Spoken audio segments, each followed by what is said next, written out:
if there's one thing that you could do in a conflict in a relationship or in a relational dynamic where you don't know what to do, is ask, what would love do? You're not the victim, Mm-hmm. and you're coming from that empowered place of not needing to change the external, but just really aligning within. Energy, sometimes it's a negative big energy, but either way, we tend to fight, flight, or freeze. And Aikido teaches us, hey, no problem. If it comes into your space, then you get to do something with it. Hello and welcome to The Higher Vibe. I'm your host, Jean Roorda. I'm having conversations with psychic friends. Today I have with me Anne O'Brien. She's an author, spiritual guide, and Aikido teacher. Hello, Anne. Welcome. Thank you. Good to be here. So good to have you here. I'm excited to see you again. Anne and I met many, many years ago, almost in a previous lifetime. Feels like Probably it. both, right? And you've written 3 books. The first book is A Woman's Guide to Conscious Love that came out in 2020. Love it. And then Everyone is Psychic that came out in 2022. And your most recent book that I'd love for us to talk about today, because I find it so fascinating, is The Dance of Love, Mastering Your Relationships Through Aikido Wisdom. Love it. And tell me about how your interests in the world of psychic awareness, spiritual awareness, how that shifted into your interest in Aikido, or how those two relate, or how those interests connect for you. Yeah, that's a great question. They kind of went back and forth. So I was like a sensitive young person. I started getting into metaphysics and spiritual stuff when I was a teenager. And once I got into about my mid-20s, I kind of 2 things around the same time. I found a psychic development school, and I also found Aikido. Actually, I had done a little Aikido in college, but I didn't sustain, I didn't stick with it. So around my mid-20s, I started to do both. And I found they actually gave me a similar benefit, is that I found my space in relationship to other people. Yes. And as a young person, I didn't know how to find that, and there was nobody around me to teach me. So what we learned in psychic school is how to ground and find your energetic space. In Aikido, we're doing that very physically in the body. And I really needed that. So they both kind of hit different angles of the same need. I love that. I love that with Aikido, there's that balance of really embodying, the psychic practices. I think for some of us, we need that extra sense of grounding and connection with the body, really bringing it fully through. That's beautiful. So tell me about the techniques or philosophies from Aikido that you share in your book, especially relating to emotional conflict. Oh, there's so many. Coming back to this idea of finding center, most people, and like you, I coach a lot of people, with spiritual reading and energy work as well. And people come to me in that world and they're asking me about conflict, say with their partner or a family member or somebody at work. And they're getting so wrapped up energetically in the other world that they're getting pulled out of their own space, or they're allowing the other person's, let's say, thoughts or opinions or agendas to run them over. And it's like in Aikido, just falling over if somebody comes at you. And so in Aikido, we learn, hey, this is my space. And you come kind of into what we would call the aura, right? Into your field, into your energy field. You get close, and that's my domain. And I'm in charge of what happens here, instead of letting somebody come in and be in charge. And it's also like with the psychic work, if I'm not in this space and I'm out there, like I'm very vulnerable. And so we learn to be in our bodies. And we also learn that when something comes at us, it doesn't have to be conflict. Aikido is all about redirecting what comes at us as what feels like conflict. And sometimes what feels like conflict is even intimacy or, some big energy. Sometimes it's a positive energy, sometimes it's a negative big energy, but either way, we tend to fight, flight, or freeze. And Aikido teaches us, hey, no problem. If it comes into your space, then you get to do something with it. Yes. You don't have to let something happen to you. So it takes away the victimhood. And then we learn how to not only do something to protect or defend ourselves, but make the other person win as well, which is like a, extra bonus. Yes. Love this.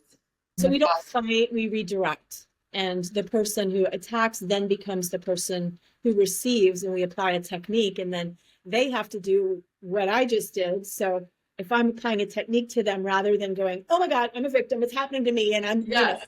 going into pain. They can instead, there's artful, you learn specific skills of, okay, if you lean into the pain, it doesn't hurt as much. Or if you move your body instead of waiting for them to move you, it doesn't hurt. And you can be safe and you can actually have a really good time, because it's very exhilarating with the falls and rolls and flips and all that. I love this. I love how it mirrors the energetic dance in relationships of like staying engaged, staying in your center, recognizing, being aware of the energy, the way that the other person's coming at you, and how you respond in terms of that fight, flight, or freeze, or fawn. Isn't there another one? Yeah, we don't do fawn in Aikido, but yeah, real life. I would imagine not. It didn't get very far, but yeah. And a lot of times it's in our head, sometimes I'm assuming something is going to be a problem, and then I catch myself go, why are you assuming that's a problem? Like, just consider that this could be for your benefit, or consider that what you're imagining isn't even going to happen. And, you don't have to go into this assumption of conflict, which I think we're all surrounded, no matter how we were raised, with a culture of separation and, the drama in the media and the news and all of that. So it helps to have a practice to reframe or redirect that and shift that tendency. I'm seeing it as a shift from like defensiveness to this beautiful dance of just engaging, right? So it's less about pushing the other person away in that defensive posture, but more of like moving, finding a creative, harmonious way to move together. Yeah. And sometimes it's appropriate to push somebody away, but we tend to have three ways. Sometimes we enter in, sometimes we turn and let it pass, and sometimes we draw it to our place of strength. So three kind of footwork steps that you can think about the parallels there. I love that. Draw to a place of strength. It's a very good metaphor. Yeah. You're coming at me. Okay, well, I'm gonna have a say in how this goes. Like, you wanna hang out with me? Here's what we're doing. I love the seniority in your space, right? And just bringing in your creative power and your presence. It's really teaching presence in a beautiful, profound way. So you talk about in your book the coexistence of unity and polarity in relationships, which is fascinating because those seem to be very distinctly different. So what does that mean to you, having both unity and polarity in relationships, and how do you balance those? Yeah, I mean, there's many ways I can go with that, but so unity, I guess, within certain circles or spirituality, new agey circles, unity is talked about, but sometimes I find it's very fluffy. It's not real. And in relationships, there's a lot of us who tend to want to avoid conflict, and then we're not really relating with reality. We're relating with pictures or assumptions. And so to be able to have differences and then still find a way to come together, I find it's more alive. Yes. And on the Aikido mat, let's say you're gonna come and punch me. If you don't actually punch, like if you're wimpy if you're like barely punching, I can't really do a technique. And we don't have much fun. We just kind of go fumble around. But if you're with a sincere attack, which of course we're not trying to hurt each other, but we have to sincerely do it. Yes. I will move, and then we will have a dance because I will have energy to work with. And so that's, a couple thoughts on that. And then I talk about the masculine and feminine energies. And again, in the culture right now, there's a trend towards, masculine and feminine don't matter. We're all people, and it's you. But in nature, there are masculine and feminine qualities. So I don't disagree that we all have masculine and feminine energies, but I find there can sometimes be either a neutralization, which is denying some of the natural energies that we have, or there can be a battle of like men are bad or women are bad.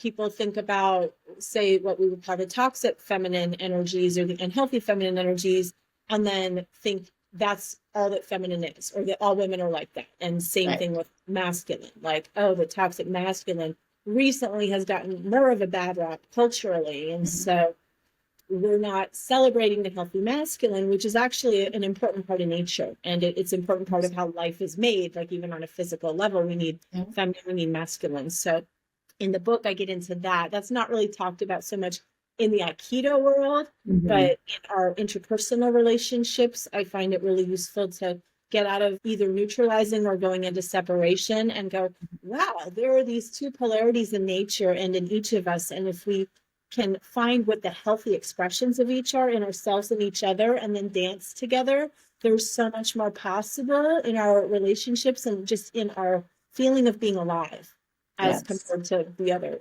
what else we might do. So. Yes, they're both important. Like you said, the polarity is important. Yeah. When we focus on just the unity, when we make unity good and polarity bad, right? Yep. Then we're avoiding one, and then like you said in Aikido, then you have a wimpy punch. Yeah.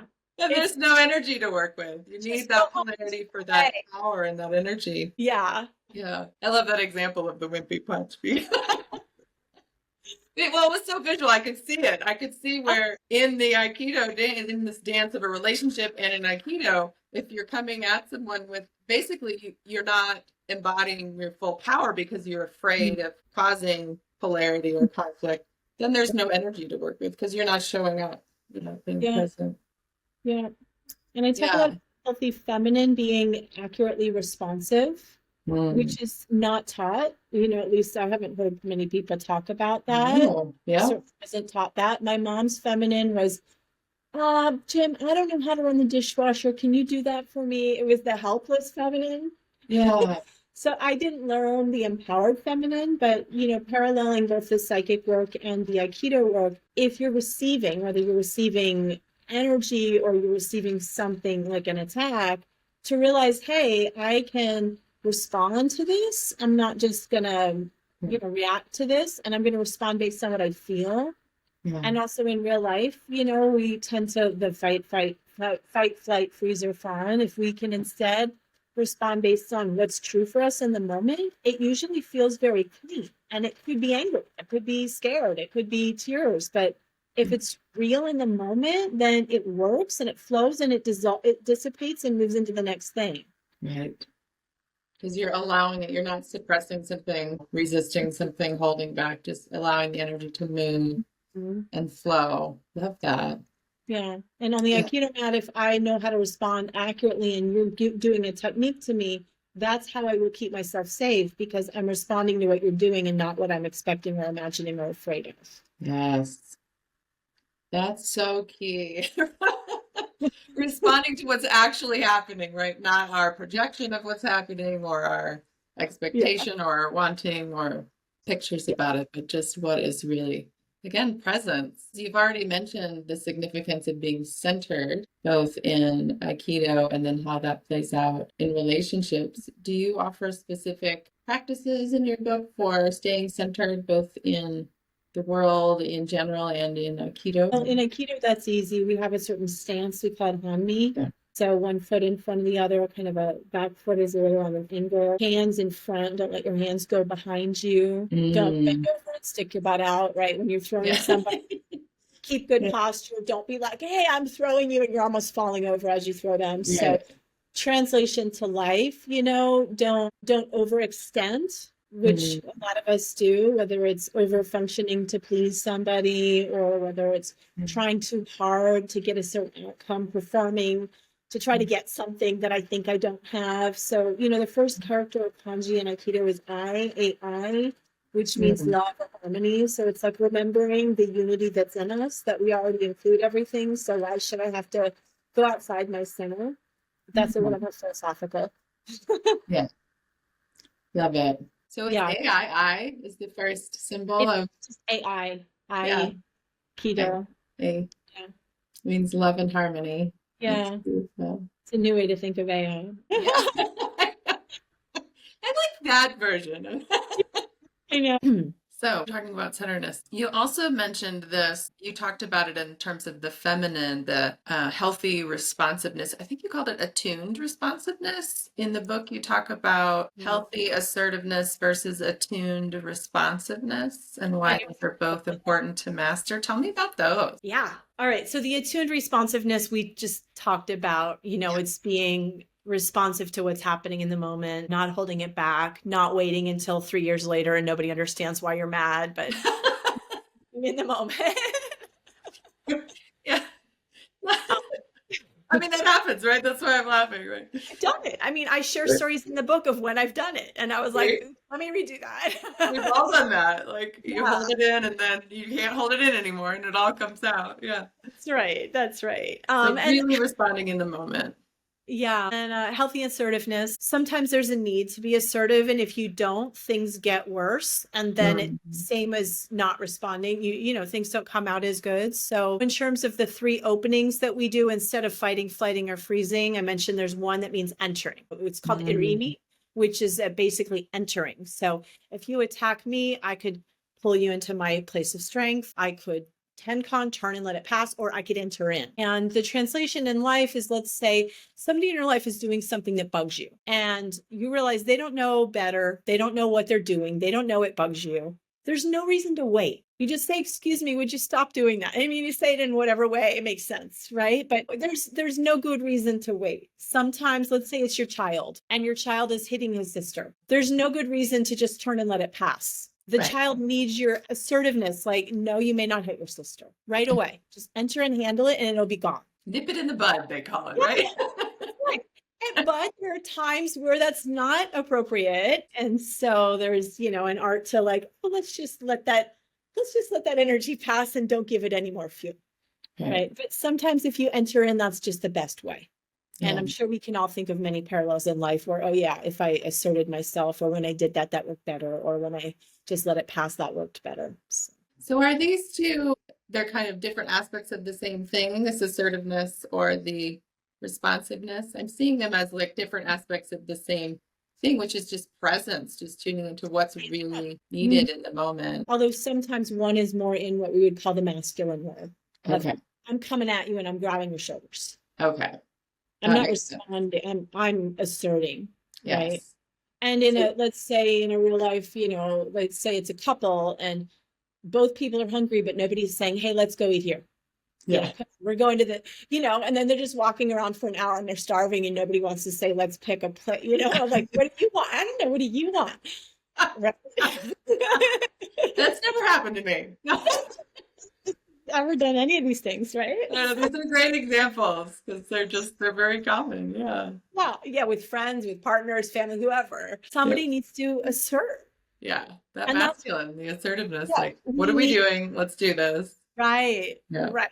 Okay. And it's not nice to always defer to the other person. That's not automatically nicer. Sometimes it's Right. nicer, sometimes it's not nice. Sometimes it would be nicer to say, hey, I got you, we're going here. Yeah. Yeah. That's that healthy masculine. Like, I'm taking care of this. Exactly. Yeah. That's needed. I love it. So this kind of gets us into how you address in the book traditional ideas of handling conflict and maybe how your book challenges some of those traditional ideas of handling. What are the traditional ideas? Like avoid. I Right. think it's either you avoid the conflict or it becomes like a conflict, like a battle, a Yeah. power struggle. I don't know if I would say traditional ideas, but I might say cultural norms. Yeah. Right. The book counters the cultural norms. And certainly Absolutely. we're fed in the media, drama is better than peace.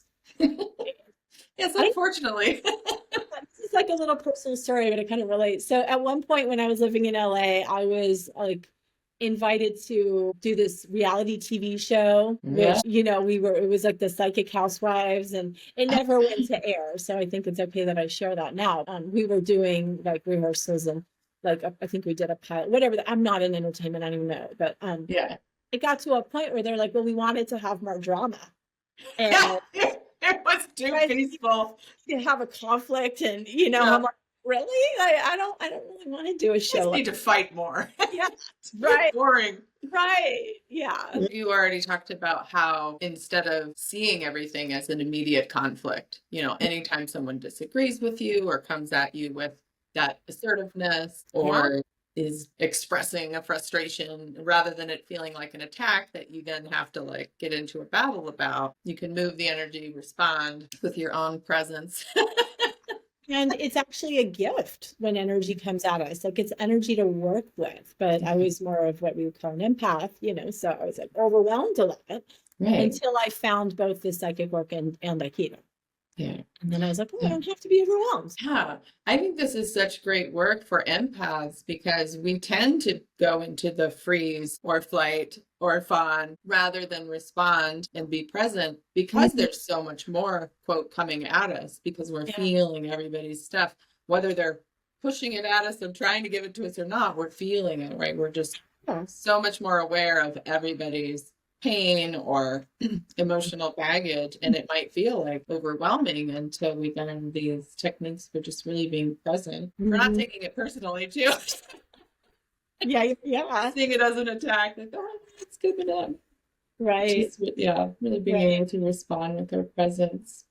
And Aikido is known for self-defense. It is a martial art. So it's the first tip for self-defense is presence, whether it's psychic self-defense or self-defense on the street. Like people attack people who aren't paying attention, people who are distracted, are vulnerable on every level. Absolutely. Yeah. If you're present and aware, you're going to see it coming. Exactly. You're going to be that much more able to respond. Right. Love that. That's right.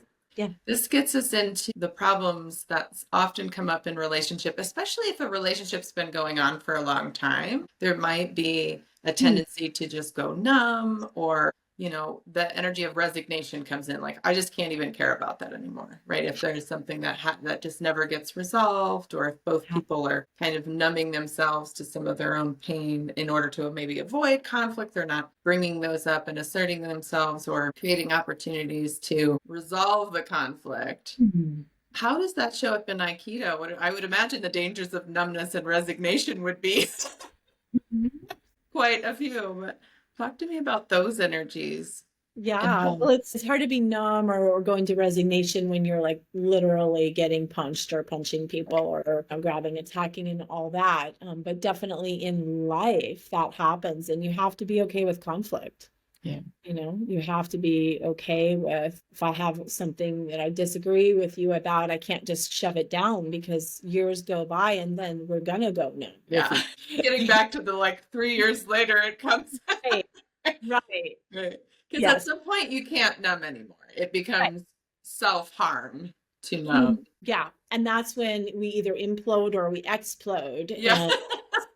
Dangerous. Exactly. So be okay with conflict and then learning skills to navigate that conflict. So some of what we've talked about. Yeah, that's so important. I would imagine that for anyone who maybe their default setting is to avoid conflict and to go into those old patterns of numbing or resignation, because sometimes that's a survival technique, right? If you've experienced just a tremendous amount of pain or trauma, or as an empath, it's just overwhelmed of feeling.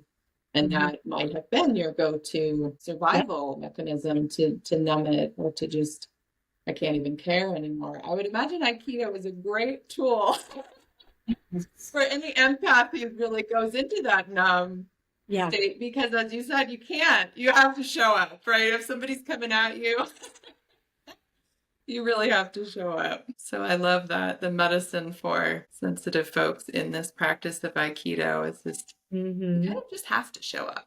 Yeah. And then the more you do it, you realize, oh, that wasn't a big deal. Like, I survived that. And on the other side of that, I feel better than I used to feel when I would avoid. And then you just, little by little, you practice. Aikido is a long haul. They say it takes 10 years to get the basics. Wow. So it's not like somebody shows up and within a few months they've mastered all this by any means. And so it can be hard on the ego. Yeah, it's a good practice in humility and persistence and patience. I love that.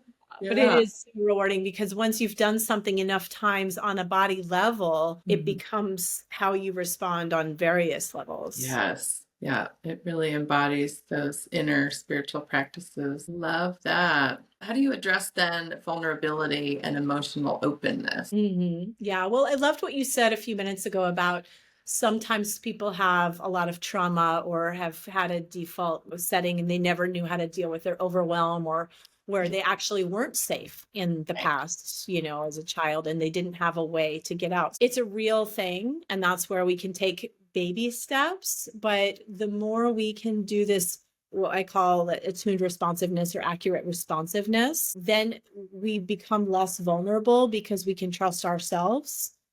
And it's not like a hard, we think of boundaries as like, putting up a wall or a shield. It's more of having a yes consciousness, and it's a yes to yourself first.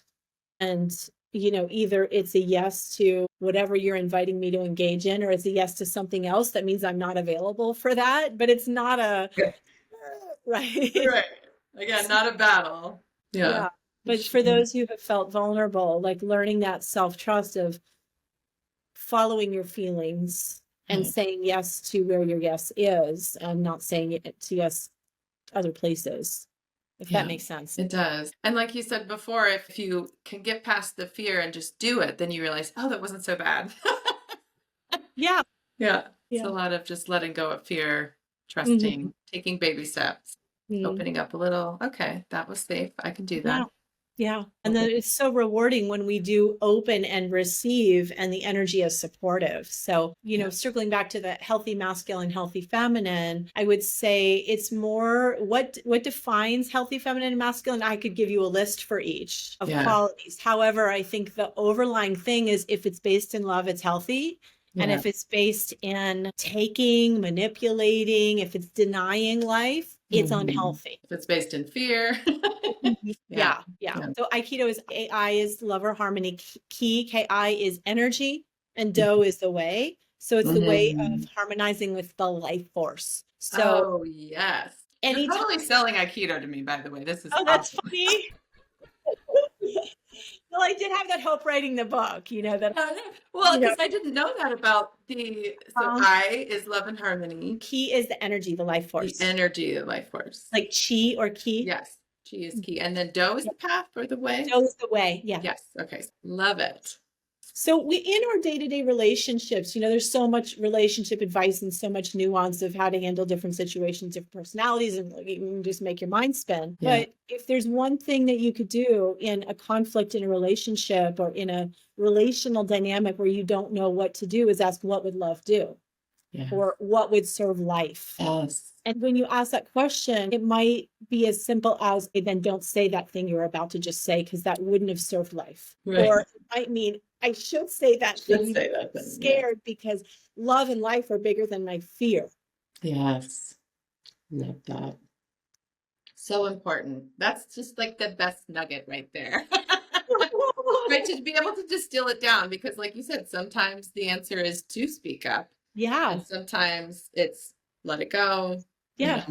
Don't need to say that. And that underlying question of what would love do, or would this serve life? Just bring life to the situation. Such great questions to ask ourselves and be aware of as we're choosing, how and what to say or how to respond. Right. That can be the conflict resolution master tool right there. That's right. Yeah. Things are way more simple than we make them. We tend to overcomplicate everything. Like the more advanced I get on Aikido, I was like, oh, I was taking like 7 steps too many to do that technique well. It's like 2 steps and 2 hip turns and boom. Like that's where the most power is when you distill it and you're like all in with the simplicity, because it's just really, am I uniting with love? Am I uniting my life force with yours? And if so, we have a win. Yes. A win-win. Yeah. And I noticed that too, the simplicity, when you see any master at any, whether it's Aikido, sometimes I'm thinking of too, like various Olympic practices that you see, but anyone that's really mastered a skill, it looks so easy to them and so simple, right? Because they aren't bringing in all that complexity, but it's really just as beginners when we're starting out, it looks complex, it feels complex, we kind of make it more complex than it needs to be. And then as we really learn, it's just distilling it down to the most simple and allowing that simplicity. Unlearning all of our preconceptions or coping mechanisms or past ideas of things. And in that dance of love and learning really what is love. So if the question is, what would love do, or how would love respond? Then we have to really look at, how would love respond? Because for so many of us, we might not have grown up in a loving environment. We might not just inherently know right away based on our experiences. We really have to know with our heart, with our inner beingness, because our inner beingness does always know what that love is, but our conditioning probably doesn't. That's right. I can think back into like my early mid 20s where I had these experiences of love, like unlike anything I'd had before. I was like, oh, that. Yeah. That's what it is. Yeah. Yeah. Not that my parents weren't loving or my family wasn't loving. It's just they had their own conditioning. And then, there were just these experiences I had that were just different. Yeah. Yeah. Outside the radar, outside the box of the world I was in. Absolutely. The parents And do their best, and some do share and embody quite a bit of love, and others not so much. But again, just from their own conditioning, right? And that conditioning gets passed on until someone really shows up with a lot of presence. yeah. And I also talk in the book about love. Like love is not a Hallmark card. Love isn't always fluffy. Just like unity is not just all about watering everything down. Sometimes love can be fierce. Sometimes love is that healthy masculine. I remember once I was in a pattern in my relationships that wasn't serving me. And I had a friend who's maybe 12 years older than me. And I was having coffee with her and I was telling her about the latest. And she's like, Aunt, I'm not going to support you in this anymore. That was love. There's been nobody in my life thus far who's had the courage to just out. And sometimes that's the most loving thing someone can do, or any of us could do. And other times it's definitely to be soft or gentle is the most loving thing. So there's a whole range of what love could be. Absolutely. Just in that moment, speaking that truth, that was loving, right? Yeah. Because the fear would have said, oh, I don't want to hurt your feelings, or Anne's gonna I don't want to ruffle your feathers or cause, fear of conflict in your relationship with your friend. But love was just like, guess what? Right? Bringing that awareness. That's right.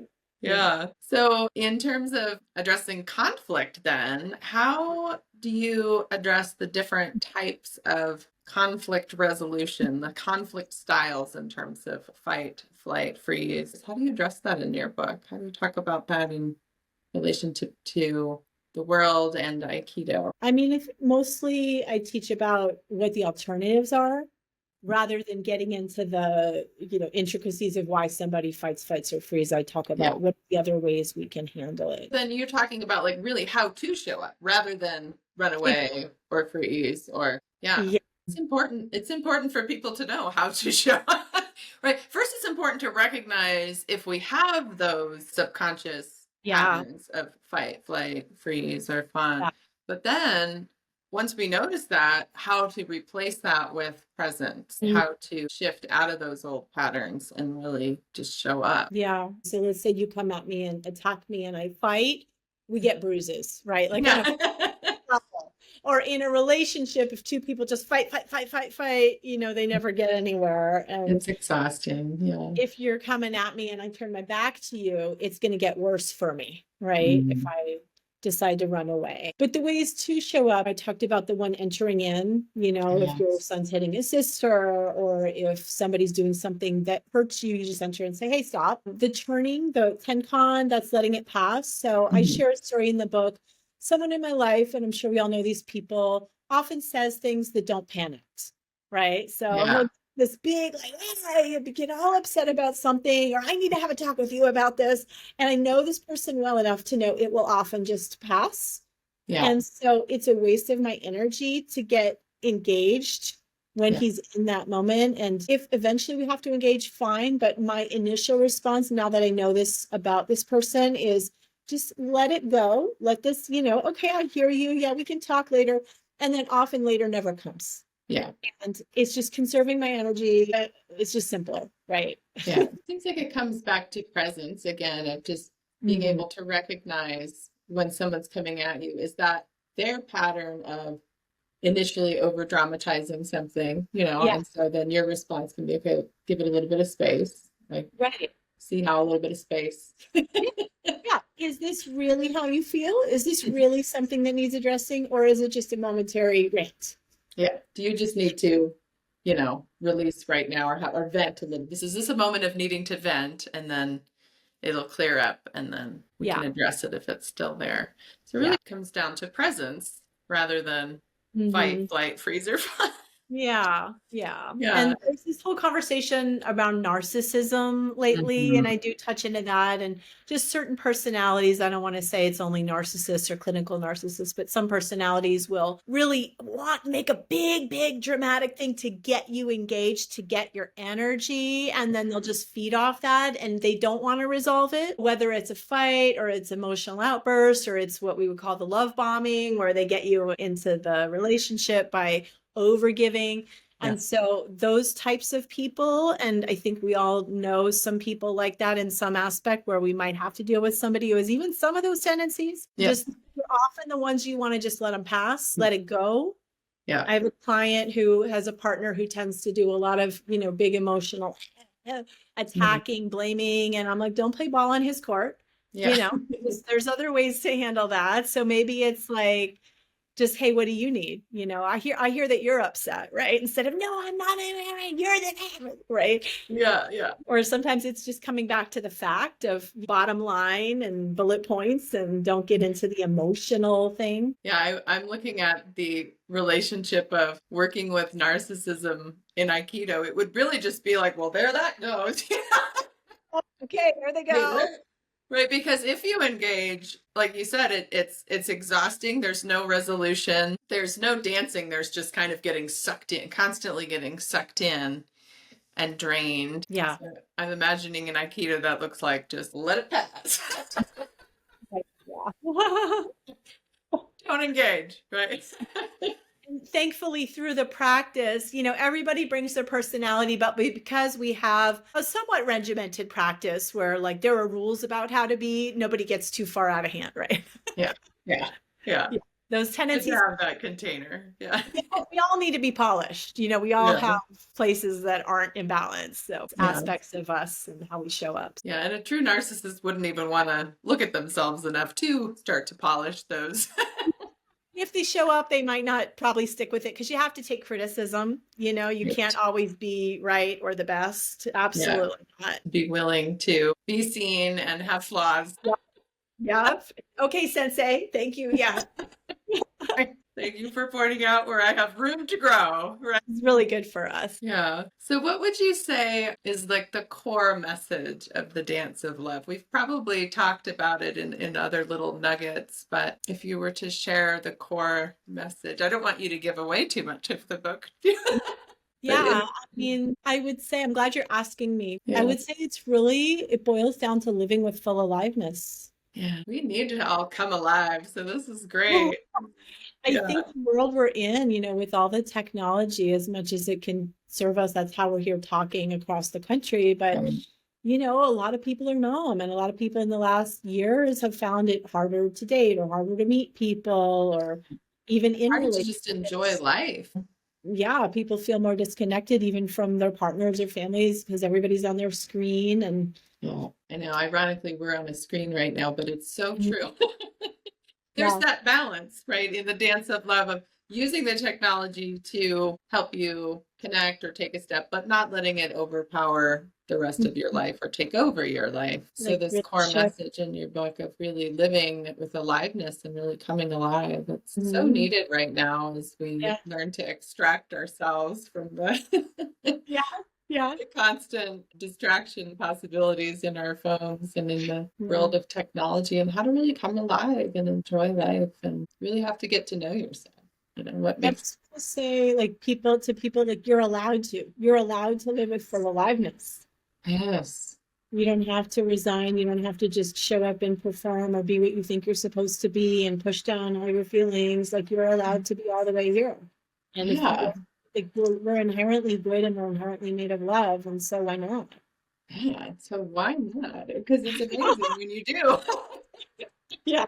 Not only are you allowed to, but like, wouldn't you want that there's so much joy possible? There's just so much living with enthusiasm, and that's where the freedom is too. Yeah. I studied with one spiritual teacher who started the Zoom calls with dancing. And nice. And it was a man. Yeah. Yeah, But that's it's good. like the practice of joy is a spiritual practice. We need to practice it because it's part of us. But most of our modern life just, washes it away or numbs it, pushes it down. And so, wait a minute, no, we are fully alive beings. And whether it's the big things, like the big decisions in life, we're allowed to follow our joy and we're allowed to go live with love, or whether it's the micro, the little nuances of body language, or I'm going to say this or not say this, or go to lunch with you or not go to whatever. So Yeah, we yeah. can be more alive in all of it. In that aliveness, there's so much just bringing clarity and action to each decision and following through on each of those decisions and taking action. Because another part of technology I'm noticing is not only is it distracting us from living our lives, but we really it's disembodying, right? We're just kind of in this mental Oh, space. And so we might gain a lot of ideas or inspiration through technology, but then are we able to really embody them and move them through the body and create, if we're staying in that less engaged, less alive space of that yeah. mental world. This could be a whole nother conversation, but Yes. the technology has a lot of parallels with our psychic abilities, like being able to communicate across the world, and we have bodies too. And Yeah. so, yeah, everything you just said, we need to be in here and in the moment. Yeah. It starts with that psychic soul level, but then you don't get to really experience the benefit fully of that psychic soul level unless it's embodied, unless Yeah. you're really bringing it in and moving that energy fully through. And I know with our spiritual training that we both had, that's taught. It's not just about getting an answer and Yeah. being a fortune teller, but it's really like, how do I bring Right. all that I am as a spirit into this body? And then Aikido for me, and I've done yoga and dance and other things, it just brings it into a little more reality of how I feel it. Yeah, love that. So good for you as a being on all levels, not just physical, but emotional and creatively as well. So getting back to this core message of really living fully, right? Is that how you worded it? Fully Living with living. full aliveness. Yes, living your full aliveness and how that relates to being centered, Mhm. having that healthy balance of the healthy masculine and feminine, Mhm. really recognizing and valuing that both are needed, right? In order to have unity, we need to, because we're in this world of duality, we need to value and honor and recognize the importance of the duality as well in our Yeah. relationships. Really, that's how and why we're all here. Without polarity, really, there's, Uh-huh. that's what sex energy is. It's polarity. Like, They could try to do it in a test tube. They're doing it in a test tube. I don't oh know. my gosh, yeah. But that's how we got here. The attraction in the polarity is what creates, like you said before, look at nature. That's the nature of our biology. Yeah, and whether that means we need to assert when the moment calls for it, when the conditions call for it, when life would be better off if we did. And we also sometimes need to surrender. Yes. That's part of that healthy feminine. So it's responding. Sometimes it's also surrendering. Yeah. But no matter what, it's about realizing receiving is a choice. Receiving is an empowered act. It's not just something that happens to me or something Right. I do because I have to. Right. It's not resignation, right? That's the disempowered Mm. feminine, whereas the empowered feminine is there is choice in your receiving, and that how and what you receive has to do with that inner really vibration that you're in, right? You're Mhm. going to receive what you're transmitting, so to speak. Mhm. That's right. And to recognize if you're doing something I don't like, maybe there's something in me that's provoking that. Right. And Aikido has so much of that. But yeah, in Mhm. life, Yeah. a friend of mine was telling me about how her son doesn't get picked at school Mhm. for, when they group together as friends, he tends to be the odd one out. I'm like, well, what is he doing that the other kids aren't liking? Because that stuff isn't just random. Right. Right. So he doesn't have to be a victim about it, right? Uh-huh. And we Yeah. don't have to make him bad or wrong, like, well, you're doing something bad or wrong, but just bringing awareness to it. Like, Yeah. well, is there Right. something going on within you Mm-hmm. that is not wanting to be included? Yeah, Yeah. yeah, we don't, but we're often unconscious to our own things that annoy other people or our Mm. habits that actually push love away. Right. Yeah. That's such an important practice in any relationship is self-awareness, Mm. right? How is what I'm bringing to the table impacting the other person? And then recognizing that a huge practice in self-awareness is in this other person, what am I seeing within myself that's reflected back to me? How am I able to really see myself in relationship, right? Because like you said, it's often hard to see ourselves. So we draw to us those people that can reflect those things back to us. Not to take everything personally in anybody's reflecting back to us, but to really welcome that in, Well, like if I'm bothered by somebody who, in my opinion, is very selfish, I might need to become more selfish. Maybe something that I see in them that I don't like, or, right. Is that something I judge or don't allow within myself? Yeah, that's usually the case. Yeah. But like if you're attacking me in Aikido, I'll actually stick out my hand. It's hard to see on this screen, but I don't just sit there and like flop around and look around and wait. I'm actually sticking out a hand, and that's what you're going to grab, because that's in your face, and you're kind of you have to grab it, otherwise you're going to get hit by it. And that's our embodied way of getting in that feeling of whatever's happening to me, I'm actually influencing what's happening to me. Yes.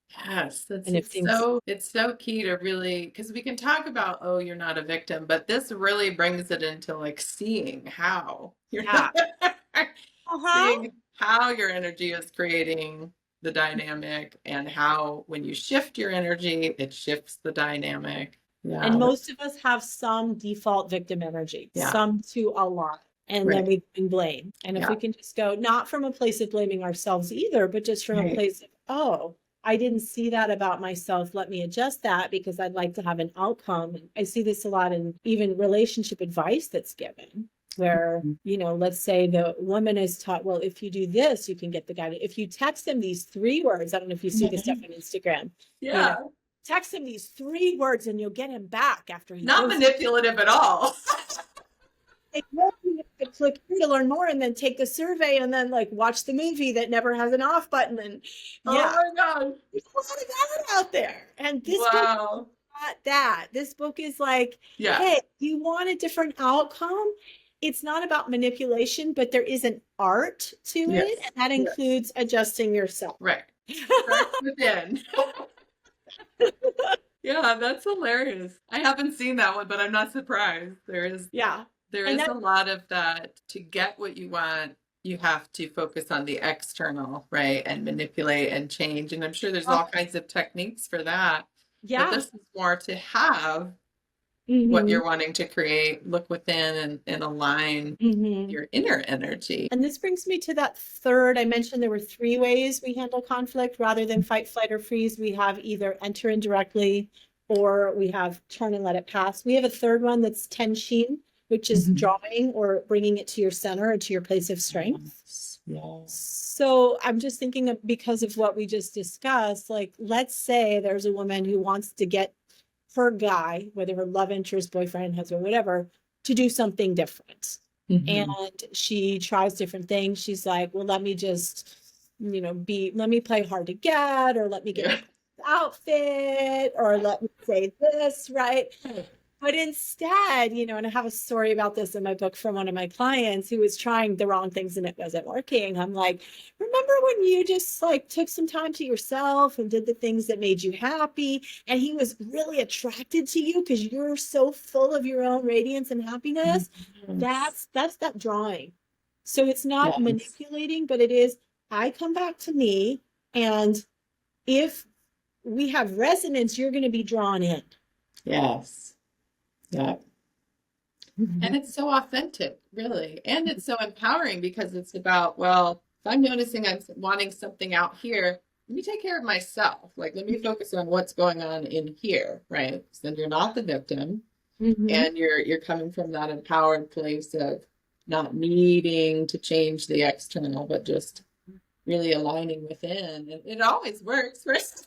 It always shifts the external when we focus on the internal. It's not only love, it's a job or money or something else that you want, your friendships, as if you're like, give me the job, I'm good, I can do the job. Or lie and cheat to make Yeah. your resume say something, you know, like Right. manipulate them to get the job. Or Whereas ask AI, what do I need to say? trying to be perfect. Whereas if you're just like, I've got this, I can do it, you own it, you're a lot more likely to get the job Yeah. or the money or the guy or the girl or whatever you're looking for. Yeah. Showing up and being present and being Mhm. that aliveness, right? Yeah. Yeah. There's such a magnetism, like a powerful draw that people might not even really be fully aware of. But when you see someone that's fully living in that aliveness, Mhm. it's so attractive, right? And I don't just mean sexually attractive, it's so attractive. Like it draws attention, it draws anything that you're needing or wanting to you because there's so much alignment of your power going on. That's That's what that right. aliveness is. It's trustable. Yes. It's And trust. when we trust, we offer our energy into people or places or things that we trust. And yeah, Yes. and Aikido, if I'm like punching with my left arm, I'm taught to step with my left leg. Or if I'm throwing with my right arm, I'll step with my right Mm. leg. So literally, we are trained to keep our body integrated, to keep not dividing. And not, one part of me is going here, one part of me is going here. So Yeah. often in life, we're like, well, part of me wants this and part of me wants that, or I want to turn left, but then, oh, I got to turn right. And we're just confusing everyone around us, creating chaos. There's no power. It's hard to magnetize from that place. Right. Because we're scattered. Mm-hmm. The energy just gets scattered. Whereas what I'm seeing with this aliveness is this, it's honing in, right? Mm-hmm. It's whole and it's unified. There's so much power there. In that aliveness too, what I'm recognizing is when you said it's trustable because it's authentic, right? We're not reaching outside of us and doing the thing, trying to manipulate, or what do I need to do in order to get this, or what do I need to say in order to, get this person to respond a certain way. That's not authentic, right? That's reaching outside of ourselves, kind of manipulating or controlling or really not being in our center and in our power. Whereas the other, that aliveness, there's not only the centeredness, but total authenticity, total just who you are. Mm-hmm. And that, of course, that's trustable. Authenticity that's what people, whether they consciously recognize it or not, that's what they recognize on some level as trustable, trustability. That's right. Yeah, because you're just being who you are. You're not lying to yourself, Yeah. And a lot of times we don't know why, but if somebody's not in alignment, we go the other way. Or we want to engage further, and there's nothing we can quite put our finger on, but we just feel, I'm not sure. Yeah. You don't feel that alignment, that authenticity. They're out of their center. And in Aikido, when we are out of that alignment, when we're like conflicted, we actually cause conflict when we're not united with our energy. There is more of the it looks more chaotic energetically and more complex, so it would cause all kinds of unintended conflicts. Where a lot of people, beginners, will think they have to do it from muscle. They think they're doing it with their arm, and it looks like you're doing the throw with your arm, but you're actually, when partner grabs you, let's say, you turn your hips, and if they're attached, they just come with you, and then you turn your hips again, and they're on the ground. Right. And you didn't do anything with your muscle, and that's how a child can throw a 6 foot tall man, for example. Wow. Yeah, that effortlessness, getting back to the simplicity and effortlessness. And the self-trust, and okay, you want me, okay, I'm turning this way, now I'm turning this way. Oh, by the way, you're on the ground, Yeah.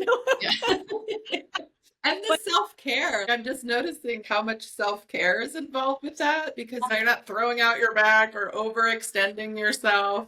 Yeah. It's just, here we are, and by the way, you're on the ground. And then the person falling has to train to know how to fall safely, obviously. Yes, is the 10 years of training. It shouldn't be 10 years to know how to fall, but there's nuance, certain mastery of how to receive technique only comes in a decade to, and beyond. It keeps getting refined and refined. Just like life. Yeah. So I didn't realize you had started your Aikido journey at a similar time as your journey in the psychic and spiritual world. It's an amazing parallel that you've had for the rest of your life. Yeah. And I went in and out of it. I haven't done it consistently all these years. There were some years I did yoga and dance and other things, but I found my way back to it. Yeah. I got to a point where I saw the value of a path that you stay with. Yes. In my middle life, I was like, oh, if you stick with something, there's this level you get to that you can never get to if you go from this to that to that. Right. And I was like, I want that. Sign you up for that. So I Yes. to Aikido.